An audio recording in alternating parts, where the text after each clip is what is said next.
नमस्कार साथियों, स्वागत है आप सभी का आपके अपने YouTube channel Rathore academy by Rohit Rathore में।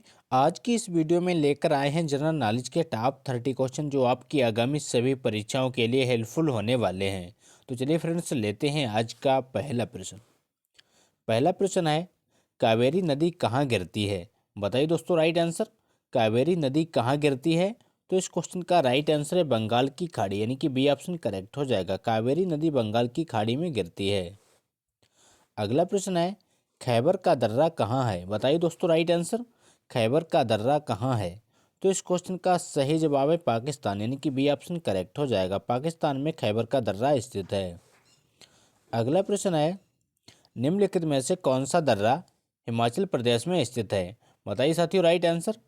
निम्नलिखित में से कौन सा दर्रा हिमाचल प्रदेश में स्थित है? तो इस क्वेश्चन का सही जवाब है जलेपला, यानी कि सी ऑप्शन करेक्ट हो जाएगा। जलपला दर्रा हिमाचल प्रदेश में स्थित है। अगला प्रश्न है, त्यागराज आराधना त्यौहार कहाँ मनाया जाता है? बताइए दोस्तों राइट आंसर। इंपॉर्टेंट क्वेश्चन है, बार बार परीक्षा में पूछा जाता है। त्यागराज आराधना त्यौहार कहाँ मनाया जाता है? तो वो मनाया जाता है तंजावुर में, यानी कि डी ऑप्शन करेक्ट हो जाएगा। त्यागराज आराधना त्यौहार तंजावुर में मनाया जाता है। अगला प्रश्न है, बिहू किसका मुख्य पर्व है? बताइए दोस्तों राइट आंसर। बिहू किसका मुख्य पर्व है? तो वो है असम का, यानी कि ए ऑप्शन करेक्ट हो जाएगा। बिहू असम का मुख्य पर्व है। अगला प्रश्न है, हजरत ईसा मसीह को सूली पर किस दिन चढ़ाया गया था? बताइए साथियों राइट आंसर क्या है। इंपॉर्टेंट क्वेश्चन है, बार बार परीक्षा में रिपीट होता है। हजरत ईसा मसीह को सूली पर किस दिन चढ़ाया गया था? तो चढ़ाया गया था गुड फ्राइडे को, यानी कि डी ऑप्शन करेक्ट हो जाएगा। अगला प्रश्न है, ईद उल जुहा किसकी याद में मनाया जाता है? बताइए दोस्तों राइट आंसर। ईद उल जुहा किसकी याद में मनाया जाता है? तो वो मनाया जाता है हजरत इब्राहिम, यानी कि डी ऑप्शन करेक्ट हो जाएगा। हजरत इब्राहिम की याद में ईद उल जुहा मनाया जाता है। अगला प्रश्न है, बिहार का मुख्य त्यौहार कौन सा है? बताइए दोस्तों राइट आंसर। बिहार का मुख्य त्यौहार कौन सा है?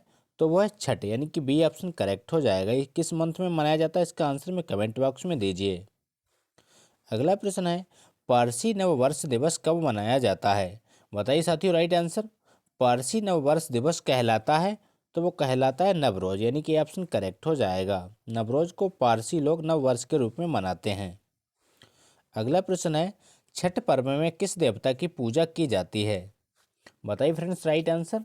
छठ पर्व में किस देवता की पूजा की जाती है? तो वो की जाती है सूर्य की, यानी कि सी ऑप्शन करेक्ट हो जाएगा। छठ पर्व में सूर्य की पूजा की जाती है। इंपॉर्टेंट प्रश्न है, याद रखिएगा। अगला प्रश्न है, सागा दावा किस धर्म का प्रमुख पर्व है? बताइए फ्रेंड्स राइट आंसर। सागा दावा किस धर्म का मुख्य पर्व है?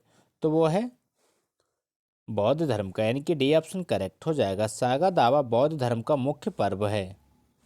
अगला प्रश्न है, लट्ठमार होली कहाँ खेली जाती है? बताइए साथियों राइट आंसर क्या है।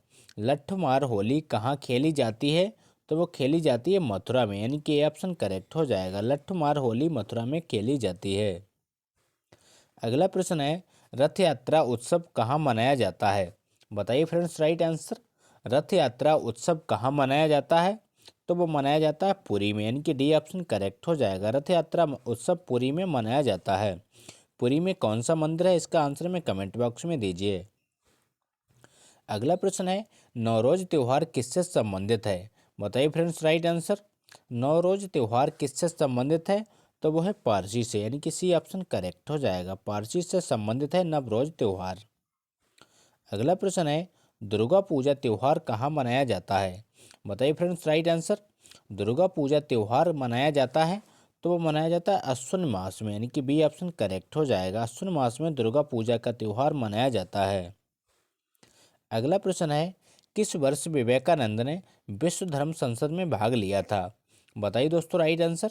किस वर्ष विवेकानंद ने विश्व धर्म संसद में भाग लिया था? इंपॉर्टेंट क्वेश्चन है। तो इस क्वेश्चन का सही जवाब है 1893 ईस्वी में, यानी कि ये ऑप्शन करेक्ट हो जाएगा। 1893 ईस्वी में विश्व धर्म संसद में स्वामी विवेकानंद ने भाग लिया था। अगला प्रश्न है, तीन संगीत किसकी प्रसिद्ध पेंटिंग है? बताइए दोस्तों राइट आंसर। तीन संगीत किसकी प्रसिद्ध पेंटिंग है? तो वह है पिकासो की, यानी कि ए ऑप्शन करेक्ट हो जाएगा। पिकासो की प्रसिद्ध पेंटिंग है तीन संगीत। अगला प्रश्न है लोक चित्रकला मधुबनी किस राज्य में लोकप्रिय है? बताइए दोस्तों राइट आंसर। लोक चित्रकला मधुबनी किस राज्य में लोकप्रिय है? तो वो है बिहार में, यानी कि डी ऑप्शन करेक्ट हो जाएगा। मधुबनी बिहार में इसका लोक चित्रकला प्रसिद्ध है। अगला प्रश्न है निम्नलिखित में से किसके शासनकाल में मुगल चित्रकला शिखर पर पहुंच चुकी थी? बताइए फ्रेंड्स राइट आंसर। निम्नलिखित में से किसके शासनकाल में मुगल चित्रकला शिखर पर पहुंच चुकी थी? तो वो पहुंच चुकी थी जहांगीर के, यानी कि डी ऑप्शन करेक्ट हो जाएगा। अगला प्रश्न है कौन सा मुगल शासक चित्रकारों का सबसे बड़ा संरक्षक था? बताइए फ्रेंड्स राइट आंसर। कौन सा मुगल शासक चित्रकारों का सबसे बड़ा संरक्षक था? तो वो था जहांगीर, यानी कि डी ऑप्शन करेक्ट हो जाएगा। अगला प्रश्न है मुगल काल में मंसूर था एक महान। बताइए फ्रेंड्स राइट आंसर। मुगल काल में मंसूर एक महान था, क्या था? तो वो था चित्रकार, यानी कि सी ऑप्शन करेक्ट हो जाएगा। मुगल काल में मंसूर एक महान चित्रकार था, याद रखिएगा, इंपॉर्टेंट प्रश्न है। अगला प्रश्न है महाराष्ट्र और कर्नाटक में पश्चिमी घाट क्या कहलाते हैं? बताइए दोस्तों राइट आंसर। महाराष्ट्र और कर्नाटक में पश्चिमी घाट क्या कहलाते हैं? तो वो कहलाते हैं सह्याद्री, यानी कि सी ऑप्शन करेक्ट हो जाएगा। अगला प्रश्न है कोड़ा इकनाल किस पर्वत श्रृंखला पर स्थित है? बताइए फ्रेंड्स राइट आंसर। कोड़ा इकनाल किस पर्वत श्रृंखला पर स्थित है? तो वह है पालनी, यानी कि ए ऑप्शन करेक्ट हो जाएगा। कोड़ा इकनाल पर पालनी पर्वत श्रृंखला पर स्थित है। अगला प्रश्न है छोटा नागपुर पठार की सबसे ऊंची चोटी कौन सी है? बताइए दोस्तों राइट आंसर। इंपॉर्टेंट प्रश्न है, याद रखिएगा। छोटा नागपुर पठार की सबसे ऊंची चोटी कौन सी है? तो वह पारसनाथ, यानी कि सी ऑप्शन करेक्ट हो जाएगा। पारसनाथ चोटी सबसे ऊंची चोटी है। अगला प्रश्न है छोटा नागपुर पठार है। बताइए दोस्तों राइट आंसर। छोटा नागपुर पठार है, ये कैसा पठार है? तो वह है एक संप्राय भूमि, यानी कि बी ऑप्शन करेक्ट हो जाएगा। छोटा नागपुर पठार एक संप्राय भूमि है। अगला प्रश्न है दक्षिण भारत का सर्वोच्च पर्वत शिखर कौन सा है?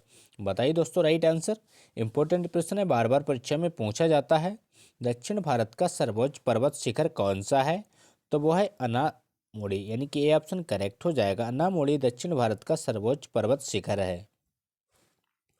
अगला प्रश्न है अरावली एवं विंध्य श्रृंखलाओं के मध्य कौन सा पठार स्थित है? बताइए दोस्तों राइट आंसर। अरावली एवं विंध्य श्रृंखलाओं के मध्य कौन सा पठार स्थित है? तो वह मालवा का पठार, यानी कि ए ऑप्शन करेक्ट हो जाएगा। अगला प्रश्न है सिलवासा किसकी राजधानी है? बताइए दोस्तों राइट आंसर। सिलवासा किसकी राजधानी है? तो वह दादरा एवं नागर हवेली की, यानी कि ऑप्शन करेक्ट हो जाएगा। दादरा एवं नागर हवेली की राजधानी है सिलवासा। अगला प्रश्न है निम्नलिखित राज्यों में से किसकी तटरेखा सर्वाधिक है? बताइए दोस्तों राइट आंसर। इंपॉर्टेंट प्रश्न है, बार बार परीक्षा में पूछा जाता है। तो इस क्वेश्चन का राइट आंसर है गुजरात, यानी कि ऑप्शन करेक्ट हो जाएगा। गुजरात राज्य की तटरेखा सबसे लंबी तटरेखा है। अगला प्रश्न है भारत का एकमात्र शीत मरुस्थल है। बताइए दोस्तों राइट आंसर। इंपॉर्टेंट प्रश्न है और आज का अंतिम प्रश्न है भारत का एकमात्र शीत मरुस्थल है। तो वो है लद्दाख, यानी कि ऑप्शन करेक्ट हो जाएगा। लद्दाख एकमात्र शीत मरुस्थल है। तो ये थे दोस्तों आज के मोस्ट इंपॉर्टेंट क्वेश्चन। अगर वीडियो अच्छा लगा हो तो लाइक करें, दोस्तों के साथ शेयर करें और चैनल पर नए हो चैनल को सब्सक्राइब करना ना भूलें।